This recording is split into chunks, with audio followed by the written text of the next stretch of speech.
Indonesia Barat.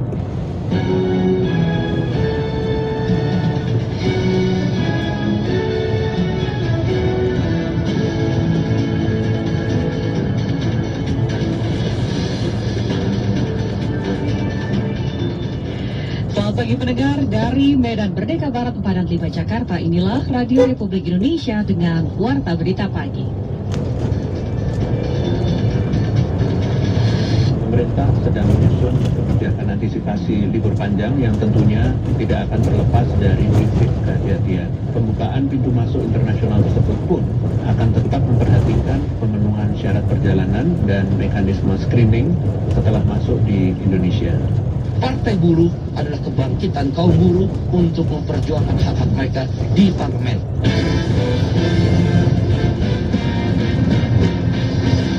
Sari berita pagi ini, pembukaan pintu masuk internasional di Bali khususnya untuk turis asing tetap harus memperhatikan syarat perjalanan dan screening. Sementara sejumlah serikat buruh membentuk partai politik. Inilah Warta Berita selengkapnya Rabu 6 Oktober 2021 bersama saya Risti Rustanto.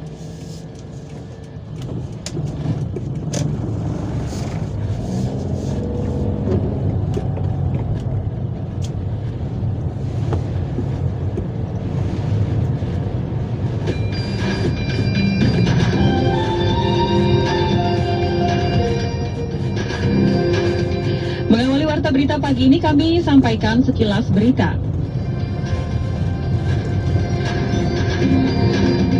Satuan Tugas Penanganan COVID-19 menyebut kasus aktif COVID-19 turun drastis melampaui standar global.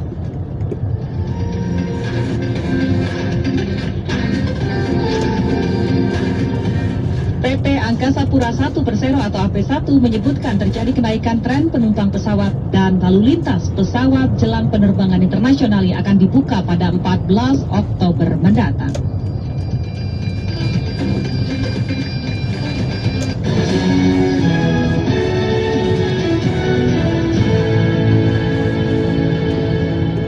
Juru bicara Satgas Penanganan COVID-19 Wiku Adhisa Smito mengatakan pembukaan pintu masuk internasional di Bali khususnya untuk turis asing tetap harus memperhatikan syarat perjalanan dan screening. Jika tidak memenuhi syarat, maka mereka dapat dikembalikan ke negara asalnya. Safira Amalia melaporkan selengkapnya.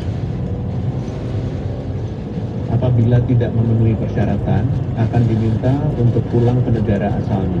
Indonesia akan membuka penerbangan internasional bagi wisatawan mancanegara pada Bandara Igusti Ngurah Rai Bali pada 14 Oktober 2021 mendatang. Pintu internasional ini akan dibuka untuk perjalanan dari Korea Selatan, Cina, Jepang, Abu Dhabi, dan Selandia Baru. Datangnya para wisatawan mancanegara ini tentu harus diikuti dengan protokol ketat sebab resiko masuknya varian-varian baru COVID-19 bisa saja mengintai dari luar negeri. Menanggapi hal ini, Koordinator Tim Pakar dan Juru Bicara Satgas Penanganan COVID-19 Wiku Adhisa Smito menyatakan bahwa saat ini pemerintah tengah mempersiapkan sejumlah aturan terkait kebijakan penanganan pandemi pada akhir tahun. Terkait kebijakan mobilitas termasuk kegiatan wisata di periode libur Natal dan Tahun Baru, pemerintah sedang menyusun kebijakan antisipasi libur panjang yang tentunya tidak akan terlepas dari prinsip kehati-hatian. Pembukaan pintu masuk internasional tersebut pun akan tetap memperhatikan pemenuhan syarat perjalanan dan mekanisme screening setelah masuk di Indonesia.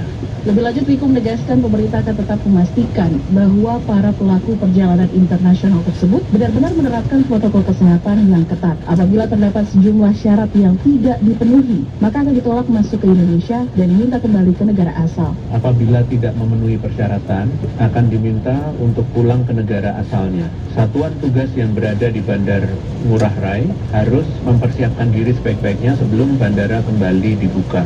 Sebelumnya, Menteri Pariwisata dan Ekonomi Kreatif Sandiaga Uno mengatakan, uji coba pembukaan penerbangan internasional harus dilakukan dengan penuh kehati-hatian. Ada sejumlah ketentuan dan persyaratan mencakup mengenai karantina, tes, dan kesiapan Satgas COVID-19, meliputi bukti pemesanan hotel untuk karantina minimal 8 hari dengan biaya ditanggung sendiri. Jadi ada beberapa pertimbangan yang harus kita finalkan sebelum tanggal 14 Oktober yang ditentukan itu bisa kita umumkan, termasuk dari segi negara, karantina, testing. Tapi yang paling terpenting, yang paling utama dan prioritas adalah keselamatan baik masyarakat Indonesia dari segi kesehatan dan terlindung dari potensi lonjakan kasus-kasus baru COVID-19 dan juga bagaimana kita mengidentifikasi dan bisa memitigasi varian-varian baru yang bermunculan berkaitan dengan mutasi virus COVID-19 ini. Meski saat ini kasus COVID-19 di Indonesia tengah melandai dan terkendali, Sandi mengingatkan agar tidak ada pihak manapun yang lengah, baik pemerintah juga masyarakat harus tetap berhati-hati agar lonjakan kasus tidak terulang. Dari Jakarta, Safira Malia, Pro3 RRI.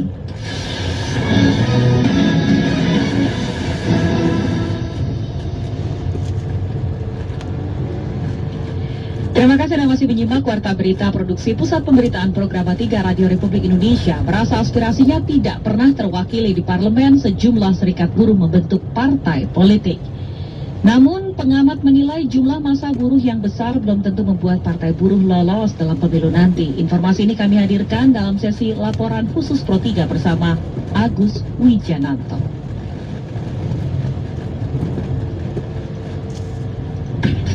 Laporan khusus.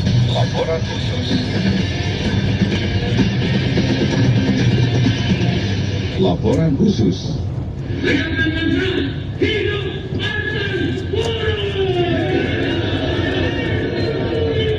Sejumlah elemen serikat buruh Selasa siang mendeklarasikan partai politik yang diberi nama Partai Buruh. Presiden Konfederasi Serikat Pekerja Indonesia, Said Iqbal, terpilih menjadi Ketua Umum Partai Buruh periode 2021-2026. Menurut Iqbal, disahkannya Undang-Undang Cipta Kerja atau Omnibus Law menjadi titik awal kesadaran buruh untuk memperjuangkan aspirasinya di parlemen. Alasan dibangkitkan kembali Partai Buruh adalah Omnibus Law, Undang-Undang Cipta Kerja adalah pukulan telak bagi kalangan buruh. Secara politik kalah. Jam kerja yang panjang, outsourcing yang dibebaskan seumur hidup, upah murah, pekerja wanita yang mengambil cuti haid dan melahirkan upahnya yang tidak dibayarkan atau tidak jelas adalah faktor-faktor yang memukul secara politik gerakan buruh. Oleh karena itu, serikat buruh memandang perlu bahwa aspirasi politiknya harus disuarakan di parlemen, yaitu masuk ke DPR, DPRD 1, DPRD 2, Pilkada, Pilpres. Dan untuk menuju ke sana, syarat utamanya adalah ada partai. Maka Partai Buruh adalah kebangkitan kaum buruh untuk memperjuangkan hak-hak mereka di parlemen. Said Iqbal menyatakan tujuan dibentuknya Partai Buruh adalah agar negara sejahtera. Kesejahteraan itu salah satunya melingkupi kesetaraan atau kesempatan yang sama untuk hidup layak. Iqbal juga optimis partainya akan lolos verifikasi KPU untuk bisa ikut pemilu 2024. Karena Iqbal mengklaim Partai Buruh sudah terbentuk di 34 provinsi, 409 kabupaten kota, dan 1.500 kecamatan. Kami optimis Partai Buruh akan bisa mengikuti lolos verifikasi KPU selangkah lagi ikut dalam pemilu 2024 dan parliamentary threshold. Dan kami menyuarakan hanya satu yang membedakan dengan partai-partai lain. Welfare state. We are the working class. Kelas pekerja. Partai ini dinamai kelas pekerja, negara sejahtera. Ada 3 prinsip, yaitu kesetaraan kesempatan, distribusi kekayaan yang merata, dan tanggung jawab publik. Itulah Partai Buruh. Namun pengamat politik yang juga Direktur Eksekutif Indobarometer, Muhammad Kodari, mengaku tidak terlalu optimis Partai Buruh bisa diterima publik. Saya kalau disurvei pada hari ini cukup yakin untuk mengatakan bahwa Pak Said Iqbal itu surveinya akan papan bawah gitu loh. Jangankan papan atas, jangankan papan tengah, papan bawah begitu. Mungkin 1% atau di bawah itu begitu. Jadi Pak Said Iqbal tidak punya kemampuan untuk menjadi dongkrak antik, katakanlah begitu, bagi Partai Buruh. Tantangan pertama bagi Partai Buruh ke depan ini adalah bagaimana agar bisa lolos verifikasi partai politik oleh KPU. Penilaian serupa dilontarkan Direktur Eksekutif Indonesia Political Review, Ujang Komarudin. Ujang mengakui jumlah buruh di Indonesia yang sangat besar bisa menjadi basis massa Partai Buruh.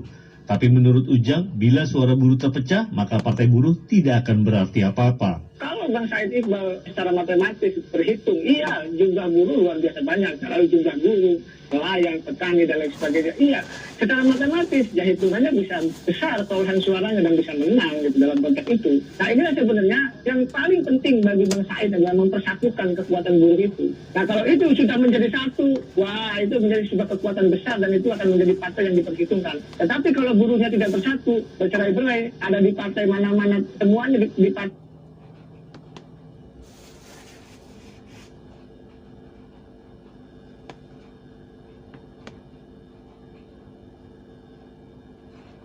sangat berperan untuk menarik suara. Karena kita ini bagaimanapun di negeri kita ini kan teori patron kain masih berlaku. Makanya partai-partai besar itu mengandalkan tokoh. Tapi hebatnya partai buruh kan mengandalkan dari kekuatan massa ini gitu loh.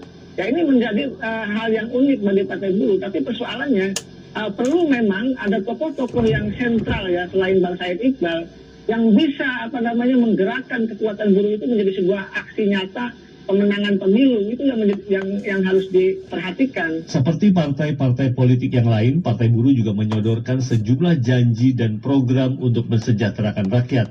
Dan pemilu 2024 nanti akan menunjukkan apakah Partai Buruh bisa eksis dan berhasil meloloskan kadernya ke DPR untuk memperjuangkan aspirasi para buruh, atau justru malah hilang ditelan kekalahan. Dari Jakarta, Agus Wijananto, RRI Pro 3.